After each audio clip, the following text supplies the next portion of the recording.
لیکن ابھی شارٹ میں یہاں پر ایمان باللہ کو سمجھنے کے لیے یہ بہت ضروری تھا، میں نے اس میں بتایا. تو ایمان مجمل کی تفسیر اس میں آ گئی کہ اللہ تعالیٰ کے تمام نام اور صفت کے ساتھ ہم اس کو خدا مانتے ہیں اور اس کے تمام احکامات کو ہم مانتے ہیں. جو بھی وہ بولے گا، جب وہ اتنا بڑا ہے، اتنا سب کچھ وہ کر سکتا ہے، تو ماننا تو اوبیسلی اسی کا پڑے گا. یہ ہے ایمان باللہ. سورہ بقرہ میں اللہ تعالیٰ فرماتے ہیں کہ اللہ کے سوا کوئی معبود نہیں، یعنی عبادت کے لائق نہیں، وہ زندہ ہے اور ہمیشہ قائم رہنے والا ہے. عبادت کے لائق صرف اللہ کی ذات ہے. کیوں؟ کیونکہ ہم نے پوری خصوصیات اس کی دیکھی، اس سے ہمیں پتہ چلا کہ عبادت کے لائق صرف اللہ کی ذات ہے. اور ہر چیز جو دنیا میں ہے وہ ختم ہونے والی ہے، یہاں تک کہ موت کو بھی موت آ جائے گی، بٹ باقی رہنے والی ذات صرف اللہ تعالیٰ کی. امید کرتی ہوں ایمان باللہ پر جو یہ میں سمجھانا چاہ رہی تھی آپ لوگوں کو اچھے سے سمجھ میں آ گیا ہوگا. یہ بہت بڑا موضوع ہے، اس کو ڈیٹیل میں اگر پھر ایک اور ویڈیو اور بڑا ویڈیو بنانا پڑے گا. شارٹ میں ایمان باللہ یہ ہے. ٹھیک ہے، اب آگے بڑھتے ہیں. اس کے بعد ہم کیا کہتے ہیں؟ آمنت باللہ و ملائکتہ، ملائک یعنی فرشتے. اب فرشتوں پر ایمان کیا ہے؟ فرشتوں پر ایمان رکھنا جس کا یہ مطلب ہوتا ہے یہ ماننا کہ اللہ تعالیٰ نے ایک ایسی نوری مخلوق بنائی ہے جو صرف اللہ کے حکم ماننے کے لیے ہی بنائی گئی ہے. وہ اور نہ وہ حکم کا انکار کر سکتی ہے یا پھر ڈیلے کرے یا کوئی ایکسکیوز دے. بس اللہ نے حکم دیا، اس کو ماننا ہے. ٹھیک ہے، کوئی ہے جس کا کام اللہ کے نبیوں تک اس کا اللہ تعالیٰ کا حکم لے کر جانا ہے. ٹھیک ہے، کچھ فرشتے، کوئی فرشتہ ایسا ہے جس کا کام ہے بارش برسانا اور سبزہ اگانا، یعنی کہ بارش برسے گی، یہ سارے کام سسٹمیٹک، یہاں برسے گی، یہاں نہیں برسے گی، یہاں قحط ہونے والا ہے نا، یہاں سبزہ اگے گا تو کب اگے گا، کیسا اگے گا، کتنا اگے گا، یہ سارا کچھ جو ہے حضرت میکائیل علیہ السلام جو ایک اور فرشتہ ہے اس کے ہاتھ میں دیا گیا ہے. اس کے بعد ہے کہ موت کے بارے میں کوئی فرشتہ ہے کہ اس کو جو ہے روح قبض کرنا ہے، کس کی زندگی کتنی ہے، یہ اس کے ہاتھ میں اللہ تعالیٰ نے لکھ کے دیا اللہ نہیں ہے، اس کی اپنی مرضی نہیں ہے، اللہ نے دیا ہے، اس کا کام بس وہی ہے. وہ ادھر ادھر کچھ نہیں دکھتا. موت کا فرشتہ آیا ہے، اس کو دکھ رہا ہے کہ گھر میں وہ بیمار پڑا ہے، میں اس کو ٹھیک کر دوں، یہ نہیں کر سکتا. یا پھر وہ بہت زیادہ خوش ہے، اس کو تھوڑا سا غم دے کے جاتا ہوں، یہ کام اس کا نہیں ہے نا. فرشتے ہیں ہمارے آس پاس ہزاروں، یہ دن رات چلتے ہوں گے، کیا کیا کام کر رہے ہیں، ہمارے حفاظت کے فرشتے ہیں، بٹ ان کا کام حفاظت کا ہے تو وہ حفاظت کر رہے ہیں. یہاں 2 فرشتے بیٹھے ہیں ہے نا، ہمارے اعمال لکھ رہے ہیں. ایسا نہیں ہوگا کہ لکھتے لکھتے تنگ آ کے وہ لوگ بولے بس کر، تیرے گناہ بہت ہو گئے آج، بس کر دے. اتنا نہیں بول سکتے. ان کا کام ہے لکھنا، وہ لکھ ہی رہے ہے نا. بس کر دے آج تو نے، یا پھر وہ ہم کو بول رہا ہے کان میں کہ بھائی آج تو نے ایک بھی نیک عمل نہیں کیا، آج کر لے. اس کا کوئی اختیار نہیں ہے، اس کا کام ہے یہاں بیٹھے ہیں اور لکھنا ہے. نیک کام کر رہا ہے بندہ، یہاں لکھ لیتا ہوں، برا کام کر رہا ہے یہ لکھ لیتا ہوں. اس کے علاوہ ان کو کچھ نہیں سوچتا. اتنا ڈیپلی اس کو سمجھنے کی ضرورت ہے کہ فرشتے اللہ کے احکامات کو اس طرح مانتے ہیں. اس پر ہمارا ایمان ہونا چاہیے. اللہ تعالیٰ نے جنت پر کوئی داروغہ رکھا ہے، دوزخ پر کوئی داروغہ رکھا ہے نا. پھر کئی فرشتے اس نے ہزاروں لاکھوں کی تعداد میں بنائے جو سجدے میں ہے، رکوع میں، قیام میں ہے، اللہ کی عبادت میں مشغول ہے نا. تو اس طرح سے اس بات پر ایمان کہ اتنے سارے فرشتے اپنے نظام کو چلانے کے لیے اللہ نے بنائے ہیں، یہ ہمارے ایمان کی دوسری اسٹیپ ہے اور ان کو ہم مانیں گے تو ہی ہمارا ایمان مکمل ہوگا. اب تھرڈ ہے وَکُتُبِهِ. اب اللہ تعالیٰ کی 4 کتابیں ہیں جو ہمارے اوپر نازل ہوئی ہیں، یہ بھی ماننا ہمارے ایمان کا حصے میں سے ہے. ہم یہ نہیں بول سکتے صرف کہ قرآن کو ہم مان رہے ہیں نا بس ہو گیا. ہمیں یہ ماننا ہے کہ اللہ تعالیٰ نے اس سے پہلے کئی نبیوں پر چھوٹے موٹے صحیفے آئے ہیں، یہ بھی ہم کو ماننا ہے. اور توریت، انجیل، زبور، یہ 3 اور قرآنی آسمانی کتابیں ہیں جو نبیوں پر آئی ہے.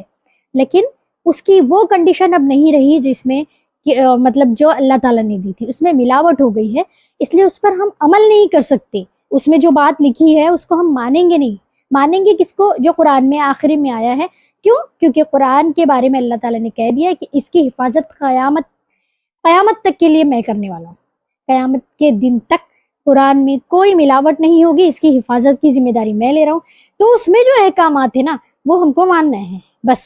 اور باقی 3 پہ ایمان رکھنا ہے کہ ہاں باقی 3 اور کتابیں آسمان سے آئی تھی، اللہ نے نبیوں پر بھیجا تھا، یہ ہم کو ماننا ہے. یہ ہو گیا کتبی. پھر اس کے بعد ہے ورسولہ، اور اللہ کے رسولوں پر. پھر باقی تمام انبیاء پر جو 1,24,000 ہمارے نبی آئے ان پر بھی ایمان رکھنا ہمیں بہت ضروری ہے کہ اللہ نے انبیاء اور بھی بھیجے تھے، اور بھی امتیں تھی، نبی آئے تھے، نبیوں نے نیک باتیں قوموں کو سکھائی ہے. کوئی قوم بلیم نہیں کر سکتی کہ ہمیں کوئی سکھانے والا نہیں آیا تھا. جیسے کہ اب کتاب دے دی اللہ نے, ایک چیز بنائی, اس پر ایک بک لکھی گئی. بک لکھنے کے بعد اب ایک معمولی مثال لے لو, فریج ہم گھر میں لا رہے, فریج چلانے کے لیے جب پہلی بار, ابھی تو سمجھو ہم نے 1 سے 10 فریج یوز کر چکے پوری زندگی میں تو آئیڈیا ہے, بٹ پہلی بار جب نیا فریج آیا تھا تو ہم سنتے تھے نا کہ بڑے بوڑھے اس میں کبھی چپل رکھ رہے اپنی, ہے نا, چھپانے کے لیے, محفوظ رکھنے کی چیز ہے. جب ان کو لگا تو انہوں نے چپل بھی وہاں محفوظ رکھ دی. تو یہ کیا ہوا, فریج کا غلط استعمال. کیوں؟ کیونکہ پتہ نہیں تھا.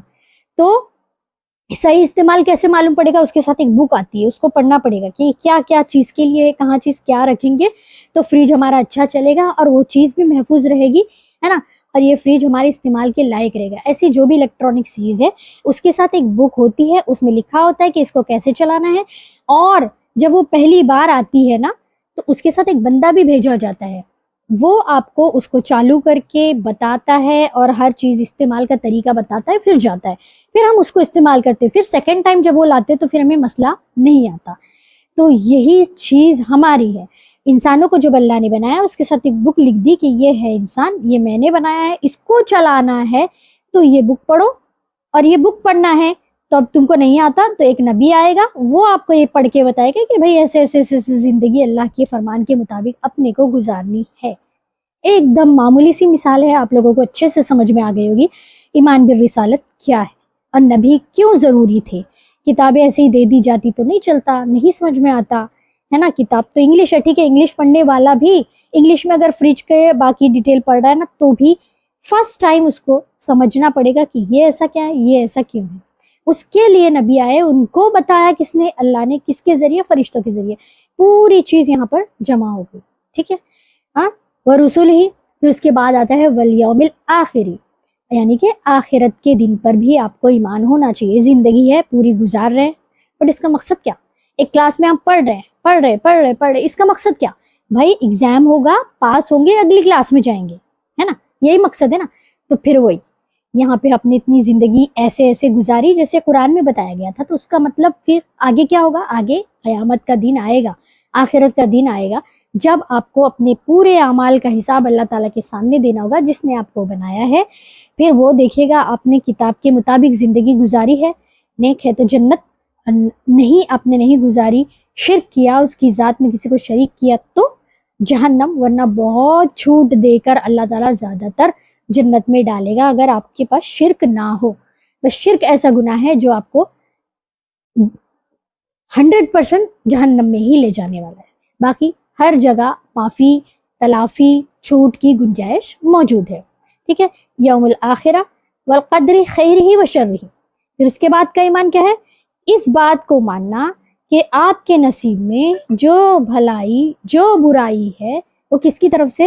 اللہ تعالیٰ کی. تقدیر پر ایمان میں ایک چیز اور آتی ہے کہ یہ جو ہم امیر ہیں دنیا میں, ہے نا, ہمیں لگتا ہے کہ کچھ لوگ امیر ہی ہے تو امیر ہی ہے, غریب ہے تو غریب ہے نا, مطلب پیسے والے ہیں, بہت اچھے گھر میں پیدا ہو گئے, اور کوئی بہت غریب گھر میں, کوئی صحت مند ہے, کوئی بہت اچھی صحت کے ساتھ ہے اور کوئی بیمار ہے. یہ سزا نہیں. دنیا میں بہت لوگوں کو یہ فیل ہونے لگتا ہے کہ ہم تو بس پیدا ہوئے جب سے سکون سے ہیں, یہ ہمارا انعام ہے, اور وہ گھر والے ہیں یا وہ لوگ ہیں وہ بیمار رہتے ہیں. یہ دونوں کی آزمائش چل رہی ہے. یہ بیمار ہے, یہ پریشانی میں ہے تو ان کی آزمائش ہے. وہ بہت اچھے ہیں, امیر ہے, پیسہ ہے, سب کچھ ہے, سکون ہے, اولاد ہے, ہر نعمت ان کو مل گئی تو یہ بھی ان کی آزمائش ہے, یہ انعام نہیں ہے. دونوں کو, نہ وہ ان کو انعام ہے نہ ان کو سزا ہے, یہ دونوں کی صرف آزمائش ہے. خوبصورت بدصورت میں بھی, صحت تندرستی امیری غریبی, یہ ساری چیزیں جو ہے آزمائش کے لیے بنائی گئی ہے. اس سے اللہ کی ذات پر ایمان آپ کا اور بڑھے. آپ اللہ کو کس قدر مانتے ہیں کہ جو بھی ہم کو بنایا اللہ نے بنایا, صحت بیماری امیری غریبی سب اللہ نے دیا ہے, خوبصورتی بدصورتی, اب میں اللہ کی کتنی مانتا ہوں, اس پر ہماری جنت اور دوزخ کا فیصلہ ہوگا. ہم ایک دوسرے کو یہ نہیں بول سکتے کہ آپ پریشان ہو یعنی کہ آپ کو سزا مل رہی ہے, آپ اچھے ہو یعنی کہ آپ کو انعام مل رہا ہے. یہ چیز ایک دم سمجھ لینا چاہیے, ہم کو دماغ میں بٹھا لینا چاہیے کہ اچھی اور بری تقدیر اللہ کی طرف سے, وہ کسی سے دشمنی نہیں کر رہا ہے. جو بھی اس نے ہمیں دیا ہے اس کا صلہ جنت میں دے گا. ایک حدیث اس جگہ مجھے یاد آئی کہ میں نے پوری دنیا کو جو ہے خواہشات، نفسانی خواہشات اور دنیاوی حرص اور وہ سب چیزوں سے رنگین کر دیا ہے نا، بھر دیا ہے. اب آپ کا کام ہے کہ اس میں سے آپ کیسے نکلتے ہو. اگر اس میں سے آپ سرخرو ہو کر ان سے اپنی جان چھڑا کر دنیاوی لالچ، حرص، ہوس، خوبصورتی سے بچا کر سیدھے راستے پر چل کر آ رہے ہو تو سیدھا جنت میں جانے والے ہو. اور اسی چیزوں میں اگر آپ الجھ کر رہ گئے، وہی خوبصورتی، وہی ڈیکوریشن، وہی لالچ، وہی بے حیائی، یہ ساری چیزوں میں اگر آپ الجھ گئے تو آپ وہی غرق ہو گئے، آپ بھٹک گئے، آپ جہنم میں جانے والے ہو. یہ چیز صاف اور واضح ہے. ٹھیک ہے، تو یہ ہوا ہمارا تقدیر پر ایمان. ہمارے بچپن کا ایمان مجمل اور ایمان مفصل کا مختصراً ترجمہ ہی ہوا ہی ہے. بہت ڈیٹیل میں اس میں بات کی جا سکتی ہے. امید کرتی ہوں بہت پسند آیا ہوگا، اور اس سے ہمارے اعمال میں بدلاؤ ضرور آتا ہے جب ہم ایمان مفصل کی تفسیر کو ڈیٹیل میں پڑھتے ہیں کہ سب کچھ کرنے والا اللہ تعالیٰ کی ذات ہے، اور جو کچھ بھی ہے ہم کو صرف اس کے احکامات ماننا ہے اور اپنی زندگی اس طرح گزارنی ہے کہ ہم اللہ کے احکام کو مانتے ہوئے گزاریں. انشاءاللہ ہماری زندگی میں بہت چینجز آ جائے گا اگر اس کا ترجمہ ہم سمجھ کے آگے بڑھتے ہیں، ہے نا. پہلے تو ہم لوگ اس کو سمجھتے نہیں تھے، بس بہت بہت پیارے لگتے تھے مجھے اس کے الفاظ، اور بہت جلدی یاد ہو گئے تھے، اور بہت شوق سے اسکول میں بھی یہ پڑھایا جاتا تھا ہم لوگوں کو دعا میں، تو بہت اچھا لگتا تھا. اس کا ترجمے کو اس وقت ترجمہ بھی رٹایا جاتا تھا، لیکن اس کا سمجھ ہم کو جب نہیں آئی ہوگی کیونکہ ہم چھوٹے تھے، بعد میں آ گئی الحمدللہ. تو ابھی بھی جنہیں نہیں معلوم تھا، امید کرتی ہوں اب یہ بات سمجھ میں آ گئی ہوگی. اس کو پڑھ کر ہم اپنا ایمان مکمل کر سکتے ہیں اس پر عمل کر کے. اگر اچھا لگا ہو ویڈیو تو لائک کریں، شیئر ضرور کریں، کمنٹ کر کے بتائیں کہ کس کس کو اس کا ترجمہ پتہ تھا. ہم لوگ کون لوگ ہیں جو بچپن میں اس کو پڑھتے تھے. کمنٹ کریں نا پلیز، کیا تکلیف ہے، کیا مسئلہ ہے. کمنٹ ضرور کریں ویڈیو دیکھنے کے بعد. اگر میرے ویوز جو ہے 100 بھی جا رہے نا تو 10 کمنٹ بھی نہیں ہے، اتنا وقت نہیں ہے کیا. کمنٹ کر کے بتائیے، اچھا لگتا